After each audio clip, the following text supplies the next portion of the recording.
Kwa majina naitwa Aluni Kaogo. Kwa niaba ya Ushuhuda nimekutana na kaka. Kaka ni nani? Mimi kwa majina naitwa Kefas Yaredi alimaarufu Davo. Sawa. Nimefika eneo la site. Hapa site hili na nini?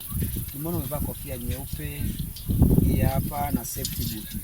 Vinahusikaje kwenye ujenzi au unaweza kutuelezea kwa kifupi sana? Kwa kifupi ni kwamba hii kuanzia helmet niliyovaa, kuanzia reflector, soft boot, hivi vyote ni kwa ajili ya usalama wa site. Okay, sawa. Kuna aina ngapi za kokoto? Kuna mmoja niliongea naye akasema kuna kokoto za kiwandani na za mkono. Hapa kwako unatumia zipi, za mkono au za kiwandani? Hapa natumia kokoto za kirasha. Kwa mfano kama hizo unavyoziona ni zile ni sirikota, okay. Kuna half inch na kuna zingine zinazozalishwa kwa njia ya mkono. Kuna watu wanagonga, wanakusanya, hasa hizo zinatumika mtaani, lakini kwa kazi ambazo ni za high class tunatumia hizi. Unawashauri nini? Tutumie za mkono au hizi? Nzuri zaidi tunapenda tutumie hizi kwa ajili ya ubora zaidi kwenye masuala ya ujenzi. Sawa. Tumeona pia kuna mchanga. Ni aina gani ya mchanga unatumia? Mmoja aliwahi kusema kuna mchanga laini, sio mchanga nini. Mwingine nikamkuta yeye ameweka vigae anasema usinilete mchanga wa macho. Nikashangaa kumbe na mchanga nao una macho. Wewe hapo unatumia mchanga gani?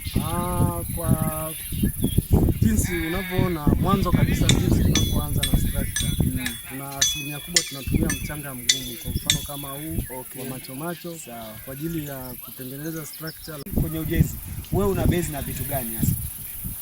Kiufupi mimi ni kuanzia ramani, ndio ramani, na vile ramani yenyewe ile nina uwezo wa kuitoa nikaiweka kwenye ardhi kuonekana kwamba tayari nyumba inaonekana kama kinachofanyika hapa. Baada ya hapo tunajenga msingi.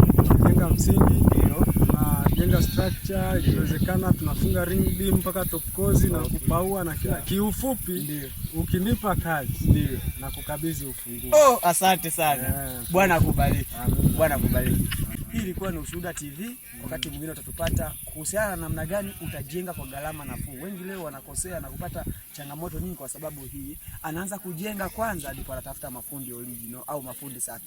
Ushuhuda TV ipo kusaidia wewe ili uweze kujenga kwa kuzingatia vigezo vinavyotakiwa.